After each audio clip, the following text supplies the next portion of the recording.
نهم سپارہ اتم رکو سورہ آراف اتلسم رکو بسم اللہ الرحمن الرحیم واتخذ قوم موسیٰ من بعده وگرزولو قوم د موسیٰ دنرست من حلیجهم د کالونا عجلا اسخی جسدا له خوارن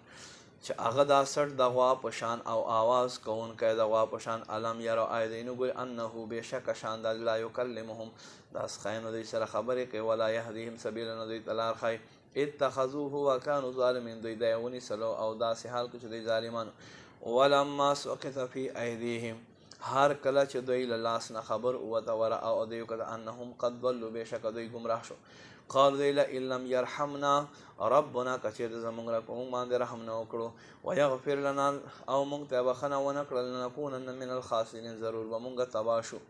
ولما رجع موسی الى قومه هر وخت چې موسی واپس شو خپل قوم ته غضبان اسفا له غوسې نه ښه ډک شوی قال بئس ما خلقتموني ډېر بد جانشیني دې وکړم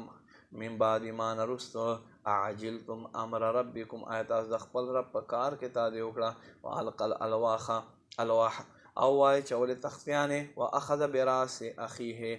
او یې نیسل ورور د سر ویښتو سره یجره الیه خپل ځان ته راکاږلو قال ابن ای زما د مور زویه هارون وی ان القوم استضعفوني بېشکه زه قوم خلقو کمزوری سمجا وکړو وکادو یقتلوني او ضرور چې دوی څه قتل کړم فلا تشمت بی الاعداء فلا تشمت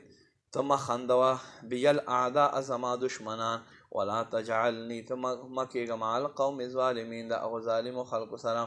قال رب اغفر لي ولأخي موسی عرض وی زما رب زما او زما ورور ته بخښنه وکړې وادخلنا فی رحمتک موږ داخل کړې خپل رحمت ته